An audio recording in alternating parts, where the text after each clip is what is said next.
Hello everyone. Good morning. How are you? I hope you're all good. I'm good and चलते हैं class में और आज का जो हमारा नया टॉपिक है न्यू टॉपिक के साथ नेक्स्ट क्लास में आज का टॉपिक है सर विलियम एडम्स की रिपोर्ट। सबसे पहले हम थोड़ा सा जान लेते हैं कि सर विलियम एडम्स कौन थे। सर विलियम एडम्स जो थे एक स्कॉटिश मिशनरी थे। स्कॉटिश मिशनरी थे और ये ब्रिटिश से आए थे और यहाँ पर इन्होंने ये 1830 में आए और यहाँ पर इन्होंने जो इंडिया के स्थानीय है ना स्थानीय क्षेत्रों में जाके लोकल एरियाज में जाके इन्होंने सर्वे किया था एजुकेशन की उसमें कि जो इंडिया की एजुकेशन है कैसे चल रही है, क्या इंडिया की जो हमारे एजुकेशन थी उस टाइम में 1830 में क्या सिचुएशन थी, जबकि उस टाइम भी जो ब्रिटिश यहाँ पर रूल कर रहे थे तो ब्रिटिशर्स भी एजुकेशन यहाँ पर प्रोवाइड करा रहे थे, ब्रिटिश के अकॉर्डिंग भी चल रही थी, लेकिन यहाँ पर जो इंडियंस थे उनके अकॉर्डिंग भी अपनी पाठशालाएं, अपने विद्यालय, अपने गुरुकुल थे जो उनमें एजुकेशन की व्यवस्था चल रही थी। और वो गुरुकुल कैसे थे, क्या उनकी कंडीशन थी, उनका दौरा करने के लिए उनका सर्वे इन्होंने किया था।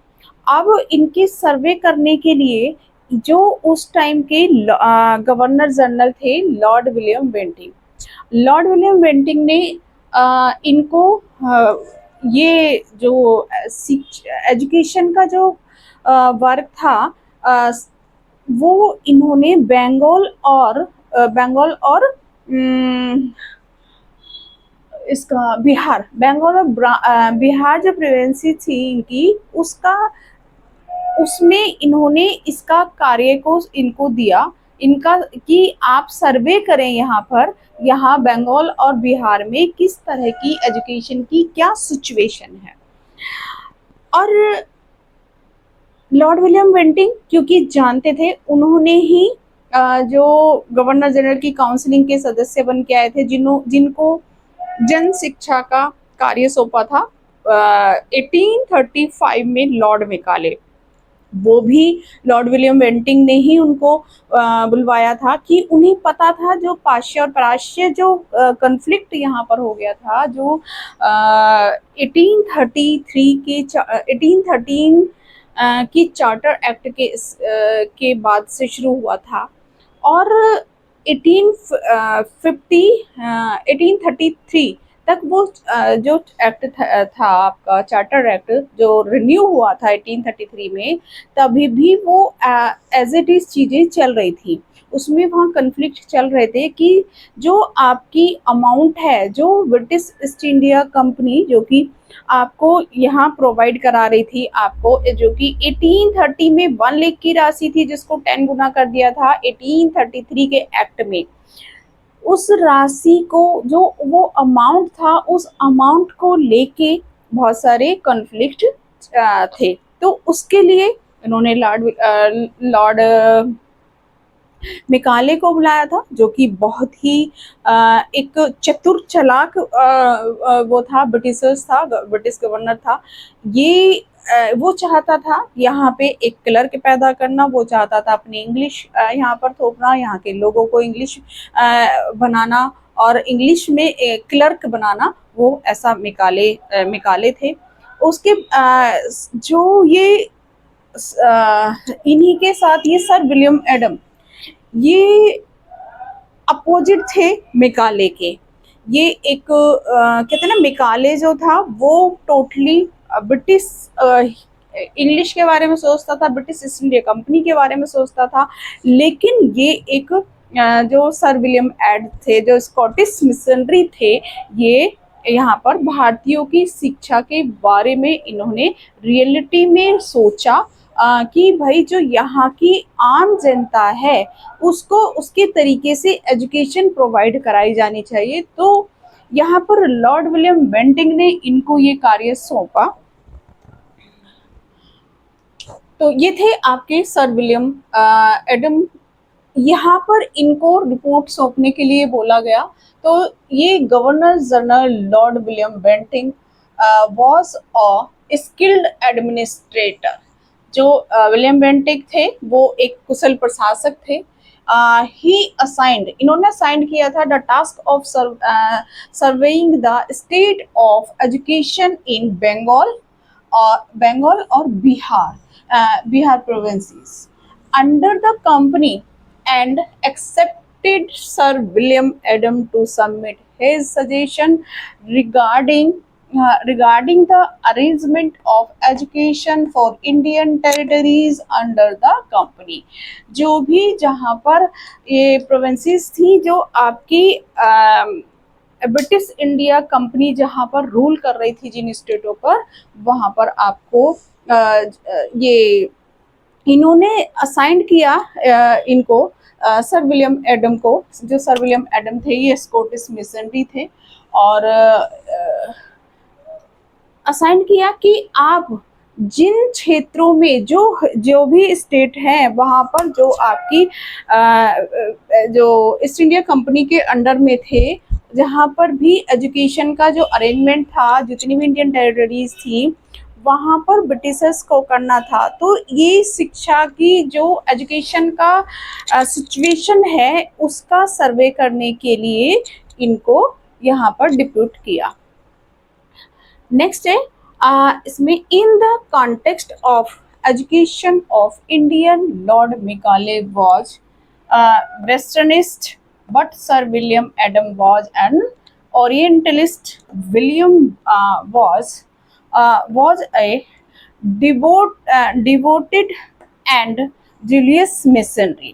मतलब ये जो थे ये तो आपके पाश्चात्यवादी थे, जो सर विलियम एडम थे, और जो मेकाले थे ये पाश्चात्यवादी थे।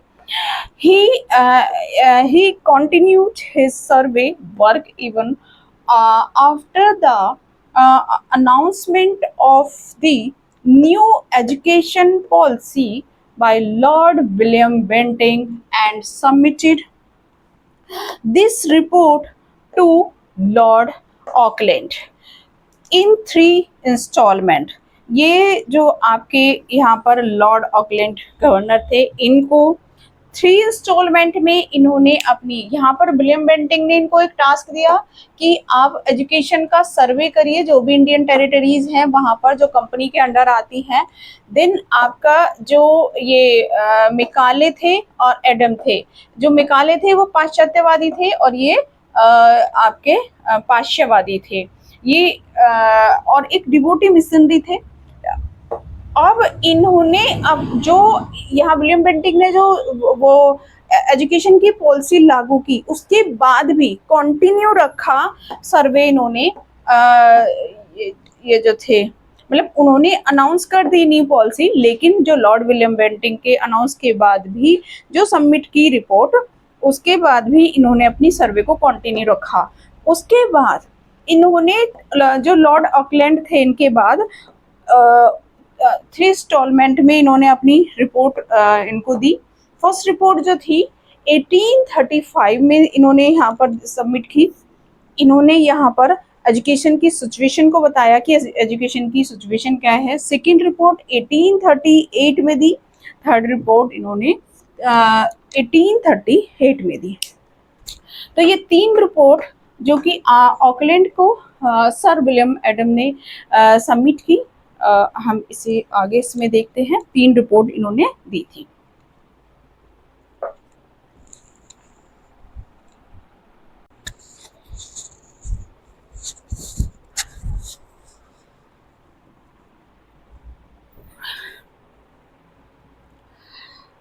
तो जब इनको यहाँ पे एडम को लाया गया, अब इससे पहले यही था कि भाई क्वेश्चन है कि किसका जो स्कूल्स थे जिनका सर्वे करने के लिए इन्हें अपॉइंट किया था, जो ये सर विलियम एडम थे, सर विलियम एडम को अपॉइंट किया विलियम बेंटिंग ने।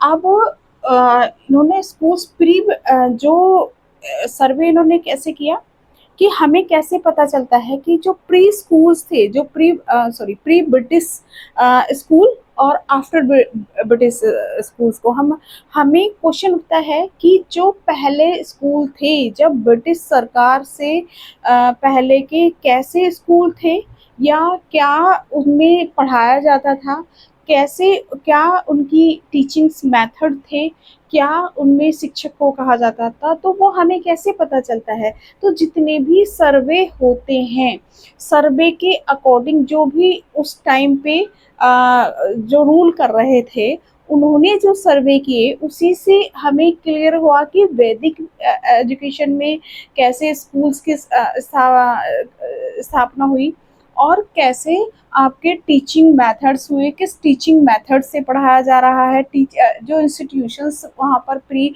ब्रिटिश में कैसे थे। ये सारा हमें जितने भी सर्वे हुए हैं तो हमें उससे पता चलता है कि कैसे मुस्लिम काल में, कैसे ब्रिटिश काल में, और कैसे यहाँ पर स्कूल्स थे, या कैसे मदरसे थे, कैसे गुरुकुल थे, और कैसे उनमें गुरुकुल में जो एजुकेशन का सिस्टम था कैसे पढ़ाया जाता था, किस टेक्निक से पढ़ाया जाता था, कौन से सब्जेक्ट होते थे, क्या करिकुलम होता था। तो जितना भी उस टाइम पर सर्वे हुए, जो हमने जाना, वैसे ही अब हमने फिर आफ्टर ब्रिटिश का हम देखते हैं। आफ्टर ब्रिटिश में अगर हम वुड डिस्पैच को हम देखते हैं तो उन्होंने एजुकेशन को एक सिस्टमेटिक तरीके से दिया।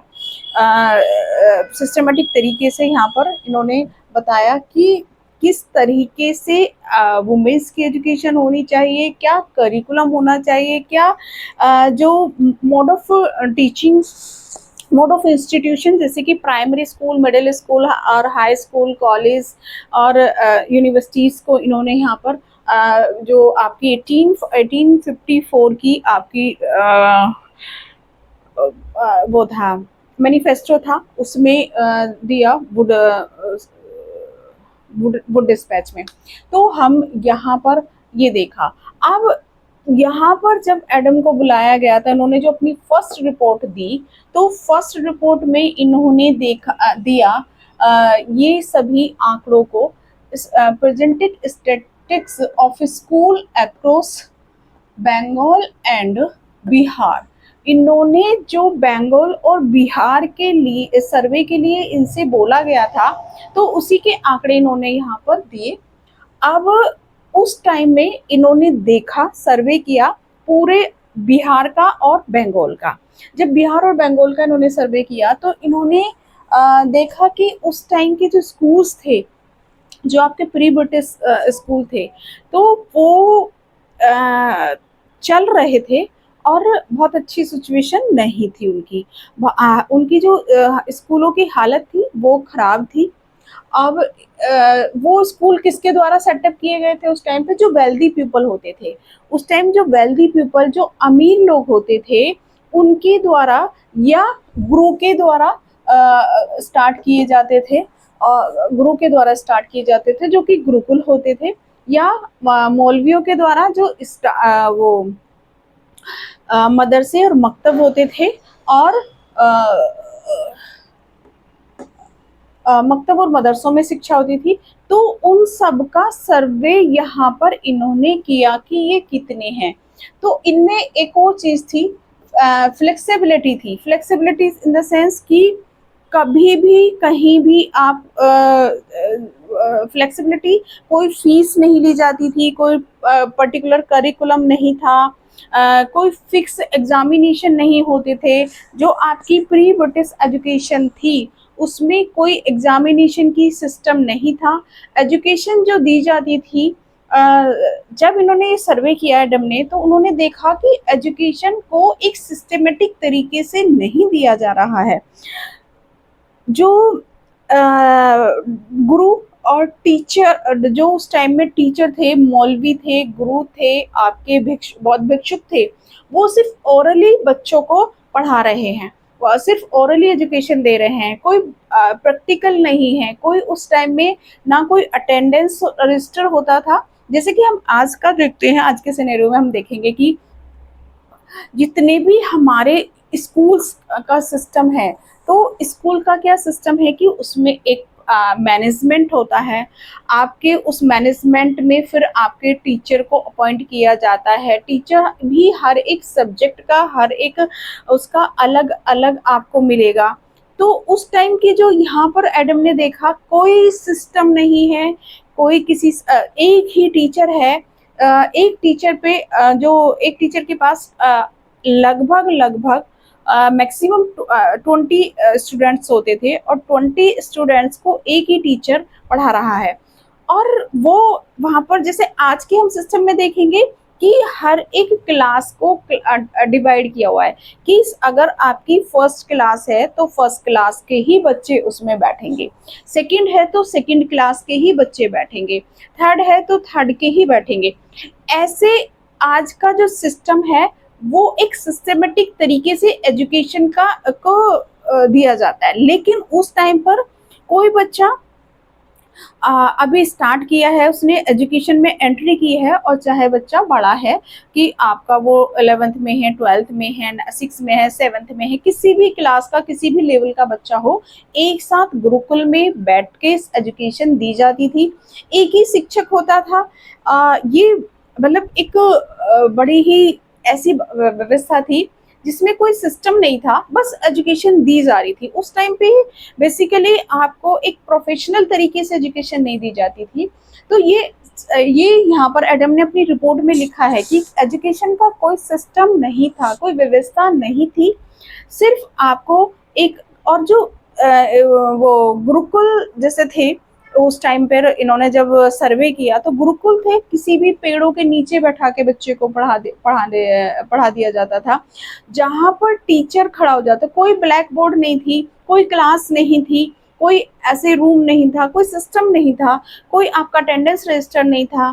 तो उस टाइम की जो एजुकेशन थी, इन्होंने बताया जो विलियम एडम्स थे, इन्होंने अपनी रिपोर्ट में कहा कि किसी भी प्रकार का कोई सिस्टम उस टाइम पर नहीं था। जहाँ पर टीचर आपका खड़ा हो गया, वहीं पर वो किसी भी तरह की एजुकेशन मतलब अपने सिस्टम, चाहे उसे मैथ पढ़ाना है, वो डिपेंड करता था उस टीचर पे कि उसे आज क्या पढ़ाना है। कोई उसमें फिक्स वो नहीं था कि आज कि एक जैसे हम आज का देखते हैं कि अभी आपकी जो एक पीरियड होगा मैथ का होगा, एक पीरियड, अब नेक्स्ट पीरियड आएगा तो साइंस का आएगा, नेक्स्ट पीरियड आएगा तो एसएसटी का आएगा, नेक्स्ट पीरियड आएगा तो एक ऐसे कुछ सिस्टम नहीं थे जो आज की सिस्टम है। तो यहाँ पर इन्होंने जब ये सब चीज़ें देखी, तो बहुत फ्लेक्सिबल से, मतलब कि अगर जिसको जैसी ज़रूरत है वैसे चला गया। मान लीजिए उस टाइम पे खेती कट रही है, तो जब खेती कटती है तो गुरु को भी काटनी है, गुरु को भी अपना जीवन के लिए, जीवनचर्या चलाने के लिए चीज़ें करनी है। तो गुरु को भी जाना है और बच्चों को भी जाना है, तो गुरु छुट्टी कर दी कि आप भी जाइए हम भी जाइए। बड़ा फ्लेक्सिबल मूड में पढ़ाया जा रहा है। तो यहाँ पर बेसिकली बच्चों को प्रोफेशनल तरीके से ना पढ़ा के उनको एक लाइफ जीने का तरीका बताया जाता था।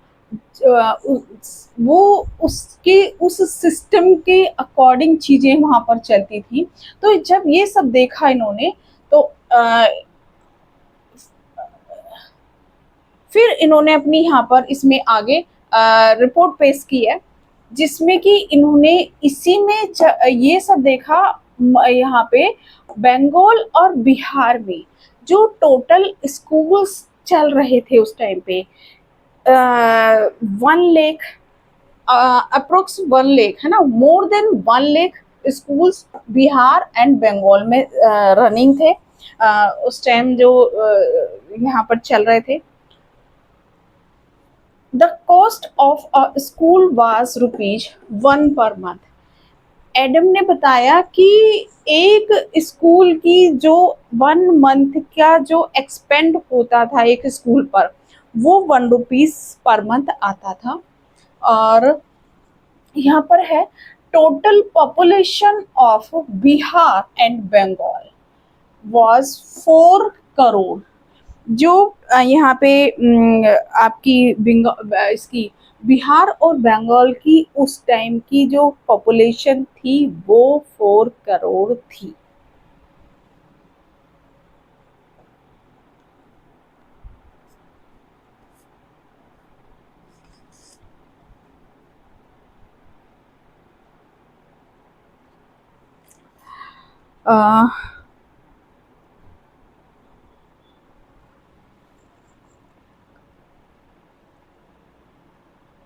In this war, there was one school for every 400 pupil। यानी कि इन्होंने अपनी जो फर्स्ट रिपोर्ट बताई थी इसमें ये सर्वे में पाया कि 4 करोड़ स्कूल्स हैं। अगर हम देखते हैं 1% पे आप नहीं सॉरी 1 स्कूल्स 400 pupils पर था। एक स्कूल 400 pupils पर था। नेक्स्ट इन्होंने सेकेंड रिपोर्ट प्रेजेंट की अपनी 1838। सेकेंड रिपोर्ट में इन्होंने देखा second report was based on some related survey work in districts Rajasthan, Natore, थला। यहाँ पर इन्होंने इस एरिया की जो आपके राजस्थान साइड के ये एरियाज थे, इन्होंने इन एरियाज की रिपोर्ट देखी। यहाँ पर इन्होंने सर्वे भी किया। तो यहाँ पर एट टाइम द पॉपुलेशन कितनी थी थला की 1,95,296, जिसमें कि हिंदू थे आपके 65,650 और मुस्लिम जो पॉपुलेशन थी वो थी आपकी 1,29,640। तो यहाँ पर इन्होंने ये देखा कि इतनी पॉपुलेशन है और टोटल विलेज थे 455। इसमें जो एडमिशन की यहाँ पर एज थी स्कूल में एडमिशन की एज जो अप्रोक्स थी वो 8 इयर्स थी और टीचर सैलरी 5 to 8 रुपीज थी। ये इनकी सेकेंड रिपोर्ट में इन्होंने बताया। इसका यहाँ सर्वे किया, इतने गांव थे, इतने मुस्लिम्स थे, इतने विलेजेस थे, इतने टीचर की सैलरी थी अप्रोक्स और यहाँ पर एंट्री एज इतनी थी। नेक्स्ट जो थर्ड रिपोर्ट इन्होंने सर्वे किया तो नेक्स्ट थर्ड रिपोर्ट भी इन्होंने 1838 फैब को दी। He presented the survey data of area of Murshidabad, Bardhaman and Tirhut, south Bihar. यहाँ पर इन्होंने सर्वे किया इस एरिया के एट टोटल ऑफ 2,567 स्कूल्स यहाँ पर चल रहे थे in which Bengali, Sanskrit, Hindi and Arabic were taught. इन स्कूलों में संस्कृत, हिंदी, अरेबिक के द्वारा पढ़ाया जा रहा था। Apart from this English language was taught in 8 schools. जो आपके 8 स्कूल्स इंग्लिश पढ़ाई जाती थी और बाकी जो स्कूल्स थे उनमें आपका हिंदी, संस्कृत, अरेबिक और फारसी पढ़ाई जाती थी। और 6 गर्ल्स स्कूल्स थे जो कि उस टाइम पे रनिंग थे। लेकिन जो गर्ल्स स्कूल थे इनकी कंडीशन बहुत ख़राब थी, अच्छी नहीं थी।